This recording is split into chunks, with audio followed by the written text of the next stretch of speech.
Hello ladies and gentlemen, this is Blue Maxima and I'm here checking out Plague Road from Arcade Distillery, which is a name that is really generic. Every time I hear the name Arcade Distillery, I always have to think, wait, who are those guys again? And it's like, oh yeah, it's the guys who made Desert Ashes and Pocket God vs. Desert Ashes, and they'll be making like 3 more Vita games if they're to be believed, but well, we'll just have to wait and see how good Plague Road is before we really start waiting for those, don't we? So, Plague Road is a game, I don't want to compare it to Darkest Dungeon or XCOM, but they're the closest examples that I can give you. It's a game about managing your party and trying to make it to the end of a surprisingly long dungeon. Not much to see in the options menu, it's just the sound levels and licenses, credits, and about the game. Not much to see here. We'll just go straight into the game, shall we? Loading times aren't horrible, thankfully. I just need to... Nope, no Jim Sterling? Okay, so... Here is our base. Our base is very simple. You have a bunch of things you can work with. You have buildings that can train people. You have the shed, which is where your survivors are kept. You have the barn, which is how you improve the main character of the game, and you have the greenhouse, which lets you store items. I only have 2 of these items so far, which is the health and the stamina potions. I assume there's more. Like, for example, I believe there may eventually be some kind of antidote, but I can't be entirely sure. You can also come here to this to the greenhouse to craft extra potions, but if you actually play the game the way you're meant to, you will run into tons of these. So there is no real issue with running low on potions. So not too much to worry about, you know, just keep yourself fully stacked back here and you'll probably be alright. It's pretty easy to keep yourself stacked up. Now, the main currency of this game is survivors, and I've got a few survivors here. I have 7 out of 20, and I'm going to want to take at least a few of these with me. And every one of these comes random. You have to find them throughout the world, and you have to use them to either take them out as party members, or you have to... Ooh, rocket barrage. Or you have to take them out and put them into the different buildings. And when you put them into the different buildings, you will get a bonus for them. So, for example, if I wanted to get rid of this witch... I actually don't think I have something I can use to retire a witch with, but whatever. So if I go to, say, this building here, the keep, I can choose to retire the survivor. And if I retire the witch that I have no use for, you'll get a little bit extra progress on the bar. And I'm not going to actually get rid of, like, an engineer, but if I retire an engineer here, you can see that it'll give me 2 times the bonus for retiring that engineer. And once you have leveled up these buildings enough, you can actually train your engineers. So, for example, if I assign this guy a training, I've only got Pummel unlocked on this building because unlocking extra levels of these buildings takes a fucking long time. You can add extra skills to them, and this also works the same way for this building here, the Hunting Lodge, which is for the Doctor. However, I don't actually have any other skills for the Doctor just yet because I haven't put the people into this. You can also put people in here to level up the Doctor's health and stamina, and unfortunately that's the only leveling you'll be doing in this game. Since the actual survivors can't level up, they are given random stats every time you find them, and random attacks. So if you find, say, a witch who doesn't have, like, the freeze spell, she's pretty much useless. Just throw her away, you know? Like, just... I mean, you can do whatever the hell you want, don't get me wrong, but there are just some combinations of survivors that you can get that are literally just sacrificial bait for improving your stuff. That's pretty much it for the town. Like, you can find more buildings out in the world by finding the people who build them for you, but you have to bring them a specific combination of people. Like, for example, to get the sanctuary, which is for training the nurses, you need to bring along 2 medics, I think. You bring along 2 nurses, I should say, and they will, and the person who will give you this building will give you this building if you do that. But unfortunately, you don't know what the requirements are until you run into the people, so you have to keep it down on a notepad or something. No real way to track that. I would like a way to track that. It's kind of annoying that you can't. But anyway, we're gonna hop on the train. The train is where you go for an expedition. You can also press triangle on this screen. I don't know why that doesn't go away. Like, why exactly does that not go away once you've got the train? I don't know. Maybe it's just a shortcut, but okay. I want to keep this nurse, because this nurse is actually a really good nurse. I'll take a witch with the freeze, and I haven't got much choice in the way of other people, so I might as well pick the one that can also hurt the entire map at once. The game's comprised of 5 areas, and I've gotten into the city, and the city is the 4th area, but my game went into an endless load before I could get back to the town, so that kind of sucked. We will go and play... I don't want to play in the outskirts. I'll play in the forest. The forest isn't too hard, and I'm not likely to get my ass completely handed to me right away. It seems that the gameplay is pretty much the same no matter what area you're in. There's just some different monsters around. Here's one of the guys I was talking about. And so yeah, I need a witch and a soldier to unlock this guy's building. And I gotta say, like, I'm not gonna give this game very much credit for anything, but it looks really pretty. It is a surprisingly good-looking game, especially on the Vita OLED. Everything pops. There's a ridiculous amount of design that's gone into everything. It just looks really, really good. Like, they've done a good job with the graphical styling and artistic flair and all that. It looks really nice. So let's actually go and fight this guy. When you touch someone, you'll go into battle with them. There's no first attack system or whatever. It's just that. So let's just move this guy up and we'll tell him to wait. And you can see the whole turn-based thing going on up there. We'll move her back here because I don't want her taking much damage. Very basic turn-based system. Everybody takes turns. You just sit and wait through all the animations. The animations are kind of canned, but at the same time, it's not really that big of a deal, so I'll let that slide. So the basic idea is you've got a bunch of characters. They've got a bunch of characters. Fight, fight, fight, fight, fight. You can carry along multiple different abilities on one character, but you have to upgrade those buildings in order to get that to happen, right? So you have to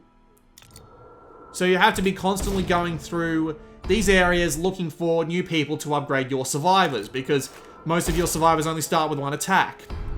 Here's the unfortunate thing about everything only starting with 1 attack. It makes the combat really fucking dull. Seriously, all you can do... You've got no room for, like, experimentation or interesting abilities or anything like that. So you just have to crawl along the ground waiting for your characters to actually get interesting, and that takes a ridiculously long time. Because it takes ages to find survivors in this game. Sometimes you'll find them all over the place, sometimes you won't find them at all, and even then it can be a bit iffy as to how useful something in particular will be. Yeah, I'm gonna have to thaw this guy again, but, not thaw this guy, freeze this guy again, but that's alright. I'll just freeze him like that, there we go. That actually does damage as well, which is perfectly fine by my standards.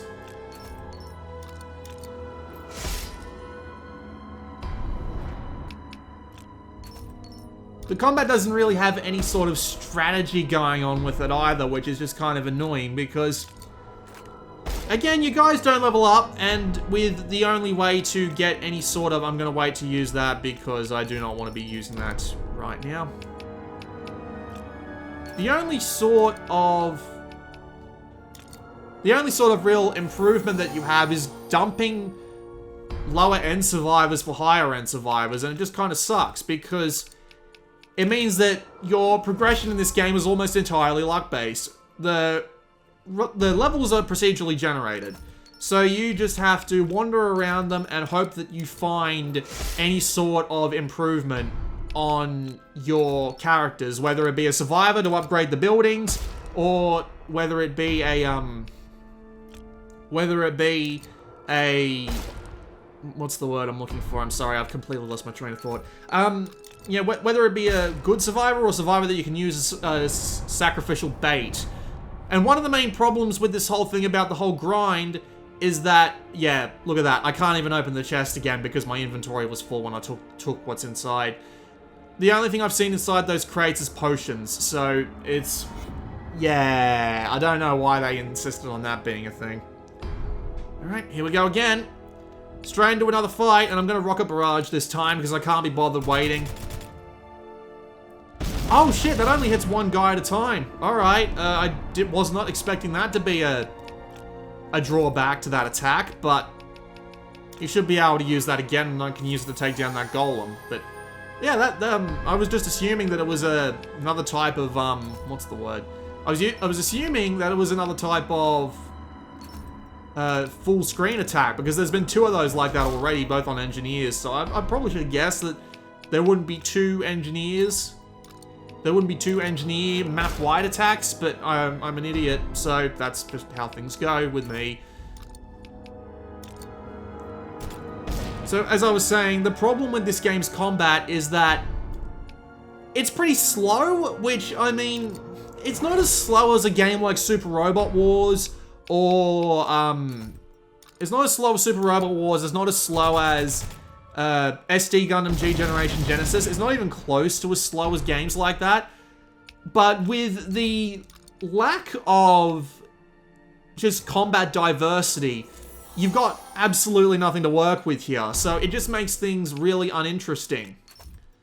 Because you end up just fighting the same fights in exactly the same way over and over again. Except you can't fight fights in the same way over again.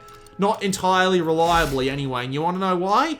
Because this game, in the most annoying thing about it, with the combat, at least with the combat in like Super Robot Wars V and SD Gundam G Generation Genesis and games like that, it feels like you're getting somewhere, right? It feels like that you're actually making some improvements.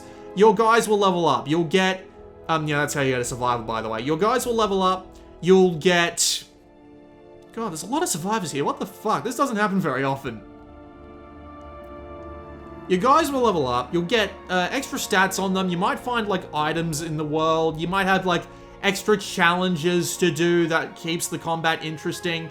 All sorts of stuff like that. In this game, combat does nothing except slow you down and drain your resources. That's it. It doesn't do anything else. And that is the most frustrating thing about it. You don't get any level ups. You don't get any extra items because those are all in treasure chests outside of the battles. You don't get any sort of extra neat goals to make things a little bit more challenging. You don't even get to, like, make an arrangement of your guys.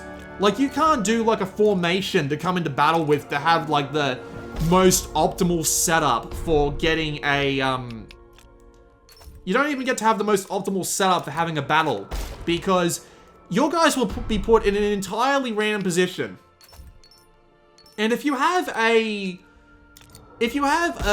what's the word? If you have a character that's like a really weak character, like the Doctor, for example. The Doctor doesn't start out very strong, and if he dies, everyone dies. And if you die, you lose all of the party members that you have. So, like, if the Doctor goes down, I would lose everyone I took out with me on this expedition.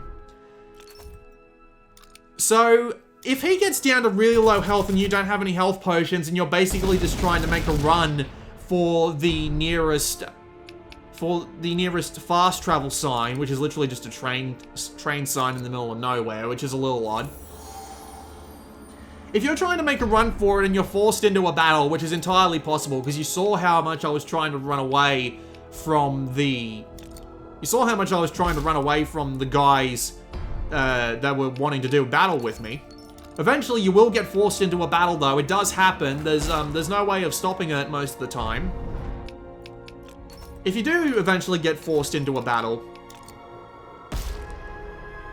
you might end up with an entirely random formation that puts him right up front and have him just, like, immediately die because everyone else gets to go first. That has happened to me, and it is the most frustrating thing imaginable. I was almost literally yelling at the screen going, why the fuck can't I put him in the back and have him just stand there safely until I can get us all to safety? Why can't I do that? This game's a bit of shit like that. And there are a couple of other things with the battles too. Like, for example, the screen can get really cluttered when you've got lots of enemies and stuff on screen at the same time. It can get really bad with monsters going on top of monsters, monsters being behind trees, and just a bunch of other random shit just getting in the way. And that's really frustrating too. Just because it makes it really hard to tell what's going on sometimes. For example, if there are multiple, what's the word? Right, he doesn't have the stamina. I need to make him wait. The more powerful attacks use more stamina, so you need to try and conserve it for like your more powerful attacks, for example. But there are characters with attacks that are like basically limitless, just due to how much stamina you get back at the beginning of a turn or at the end of a battle or whatever.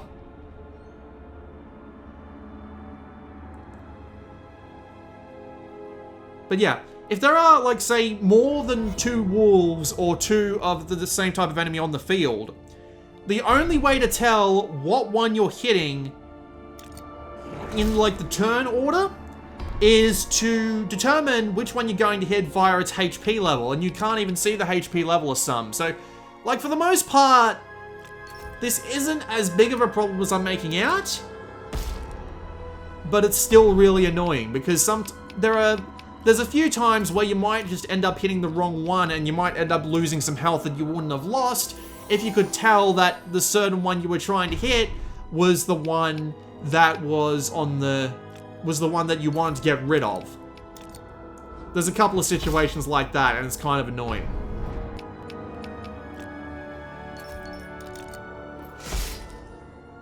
Well, it's kind of a lie that you don't get anything out of these battles. There is one thing you get out of these battles, but it feels useless. You get these herbs every time you win battles, and the herbs are the only way to unlock the doors to the next areas. You'll need like 150 to unlock the 3rd area, 200 to unlock the 4th, something like that.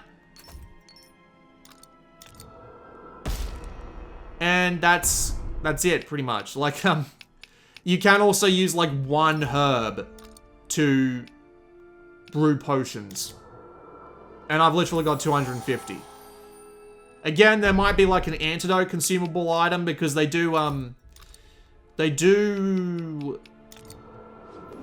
give some enemies later on. Like, they do give you harder enemies to fight. But the problem with giving you the harder enemies to fight is that most of them are just more powerful versions of enemies that you've seen before. I mean, they have different graphics, but their attacks aren't particularly different outside of getting poisoned. So, you end up feeling like you're fighting the same things, just a little tougher or a little more of a defensive wall. Not that much else to it, really.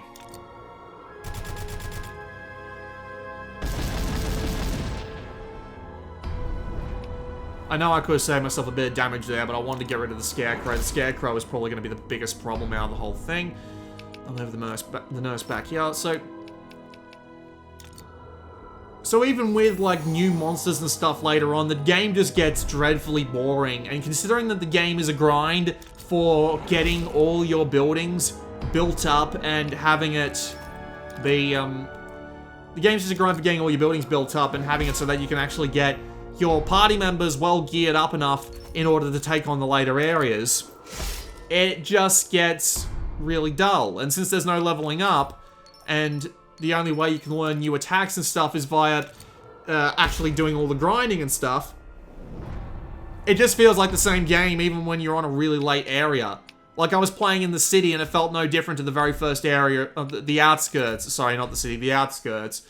But it didn't feel any different from turn 1. Compare this to a game like Darkest Dungeon, for example, where every character starts out with like 4 unique abilities. You have 10 or 12 classes that can come up out of nowhere. There are tons of different kinds of enemies with all sorts of strategic advantages and disadvantages to all of them. There's all sorts of just stuff like that to make the game interesting. You actually earn loot that is useful for getting into fights, so there's no reason just to try and run around and avoid all of the, there's no reason to try and run around and avoid all the fights like I've been doing in this video. You just end up dreading actually having fights in this game because it doesn't do anything for you. It has no benefit whatsoever for you to get into fights that are, it's just a waste of time. You end up wasting a couple of minutes just fighting off something that you didn't want to fight, but you didn't have a choice because the damn things will camp in front of doors if you run into a door. And you have to look around these gigantic areas with no sign of how many, like, bodies, or not so much bodies, survivors or treasure chests or anything like that you can get. And it's just, oh, for God's sake, again? And it grinds away at your soul. It grinds away at your very soul. It's just surprisingly unpleasant to play for any long period of time compared to a game like Darkest Dungeon or XCOM, where you feel like you're constantly making progress even in fights, even when you're losing some of your best dudes and everything is not going well. You still feel like you're making some sort of progress towards the end of the game, and the only progress you get in battles in this game is boring as hell money to craft potions that you already have. That's the only progress you get in battles. I mean, I guess you could argue that playing in the sense that playing this game and trying to, you know, get through the battles is a form of progression. Like, going through the battles to get to the resources is a form of progression, but when you've played, like, the 20th battle in a row with no signs of it getting any better soon, and come out of the end of the battle with absolutely nothing to show for it, it grinds away. It is bad. It does not work. Nowhere near as well as the games I've been mentioning already. Who's going next? The Scarecrow. Where's the Scarecrow? Yeah, there he is.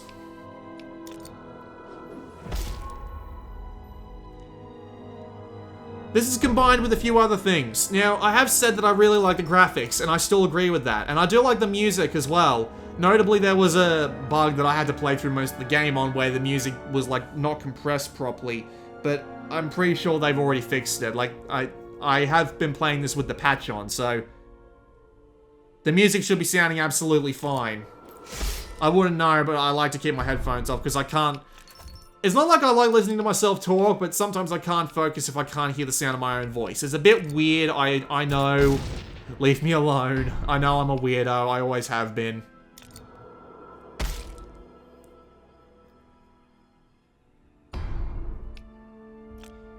But there are a couple of things that really start to grate with that as well. Like, for example, the music does get really repetitive, and it gets really repetitive really fast. Like, it doesn't swap the music tracks it doesn't swap the music tracks, like, at all while you're in the same area. So you'll end up hearing the same music over and over again. You'll eventually want to mute it, like I did. That's exactly what I did, and I do not regret it for a second. It's a shame, though, because it is nice music. No argument from me. The music in this game is pretty good, and the presentation in this game is pretty good. There is, however, one thing that I am really not that impressed by in this game, and that is the inclusion of Mr. Jim Sterling. Now, Jim Sterling... I admit that I am a little bit biased against Jim Sterling because I don't really like the man, but at the same time, I understand why people do, and I understand that he is still fairly talented. He is good at what he does. Here's the problem, though. He does not fit in this game whatsoever. In this game, you will get a monologue from a character being played by Jim Sterling, assumedly. You don't really get to see, you don't really get to see much of, you don't really get to see what character Mr. Jim Sterling is playing. You just see... No, you don't even see it. You just hear, like, a monologue. Fuck me, I have to do another battle? God, man, we're almost half an hour in. I'm out of stuff, almost out of stuff to say. What was I saying? Yeah, Jim Sterling. So, you walk into an area and you'll hear this random monologue from Jim Sterling. And the monologues themselves don't really fit with the style of the world. One, they're delivered entirely in rhyme, which is really weird. Like, it just doesn't sit right. It doesn't feel like Child of Light, where it fits into the world. Nobody else in this game rhymes. It's just this bloody narrator character they brought along. And even then, it literally just comes out of nowhere. Like, you'll walk through a door into a new area and you'll start hearing it, but but the music by default is really loud and you can't hear the voice over the top of it. So you end up wondering just what in God's name are you meant to do about that? And I'm just trying to listen to it. I've got my ear up to my bloody Vita speaker trying to listen to it. And it just doesn't feel right. And I guess I have another problem, is that it's Jim fucking Sterling's son. Now, again, I have a problem with Jim Sterling, I admit that, but the thing is, his voice does not fit.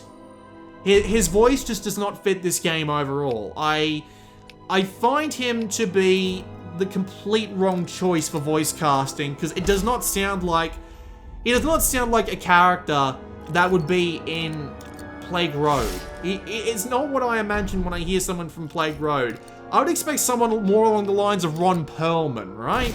Like, someone who is dark and scruffy and just a little bit more jaded about the state of the world. Jim Sterling sounds like Jim Sterling doing a bloody Jimquisition video in this game, and it does not sound right. It does not sound right in the slightest, and I do not like it. It doesn't sound right at all. Also, for some reason, you only get the first monologue subtitled, the rest aren't subtitled, which just makes the whole audio levels issue even worse. So, I've spent like 20 minutes in this area, and that's all I've cleared. I've only cleared a few rooms. Imagine how long this takes to clear, like, the entire world. And you know what? I'm going to show you the entire world, because Luke Bernard was very nice enough to give me a cheat code. I'm not going to say what the cheat code is on this video unless he says it's okay for me to, because I should have asked before I did this video, but it's going to take me a couple of tries because you have to put it in via the analog stick, and the analog stick is a bit weird like that. Also, I think I've gone and forgotten what the code is.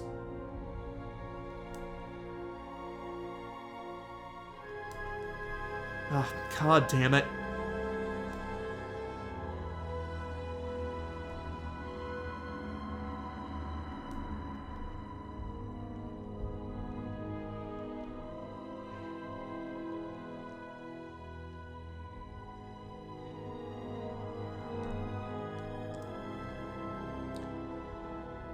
Right, I forgot. I can't actually enter it in this room, so... Okay, let's try this again.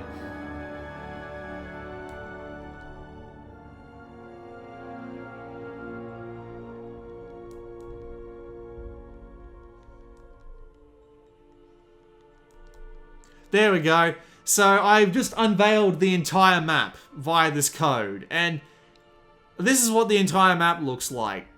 Yes, it's procedurally generated, so you're going to be spending a lot of time down dead ends looking for potential survivors that might not show up just to get to the end of that ridiculously long thing. The quick travel does let you skip to a particular point, so like every like yellow icon you see on the map is a fast travel point or like a door to a fast travel area, but still, it takes ages to get from one end to the other. So let's go back to base now, because I want to show you what it's like when you get new survivors. I only found like 5 in that entire time I was going through. So if I go to view survivors, for example, I've only got 3 new survivors. Wonderful. What are they? A nurse with angelic protection, a surprisingly good soldier, bloody hell, and a witch. Again, another witch with bloody icy touch. So yeah, it's just a grind of that over and over and over again. You'll eventually want to avoid the battles because they're so boring, so slow, and don't really give you anything for actually playing them. And the upgrades take ages. So let's see how much more it takes to actually upgrade this. I want to hang on to that soldier despite the fact I'll get a 2x bonus for using him. So let's retire the survivor. Yep, gonna have to put in another one. Would be nice if I actually had a bloody soldier to put in here. No, that's the good nurse. I want to hang on to the good nurse. Okay, I'll get rid of this engineer, and there we go. And now I can actually train my soldier here with the flamethrower ability. And that's it. I can't recommend it. the battle system drives me crazy, and there's not that much else to really elevate the game above this. I want to like it, but I can't. I think of games like Darkest Dungeon and XCOM, and this game is meant to be like them. Like, it's been said multiple times in this game's marketing that it's meant to be a sort of hardcore grind, sort of like party management and strategy game. And I keep thinking to myself, what does Darkest Dungeon or XCOM... No, let me try that again. What does Plague Road do that Darkest Dungeon and XCOM don't completely whip its ass on? And I can't think of anything. And this game, if I remember correctly, is going to cost about the same as XCOM and Darkest Dungeon does. Darkest Dungeon will be $5 more expensive, I think. I think this will be $20. And Darkest Dungeon is $25, and the XCOM port for Vita is $20. So, if I could tell you to save up $5 more, get Darkest Dungeon, it does everything better than this game does. I could tell you to go, and if you're not willing to save that $5, go get XCOM. It runs like shit, but you'll get a way more satisfying experience out of it. That's all I got. That's all I got about Plague Road. So yeah, this has been Blue Maxima, and I will see you all next time.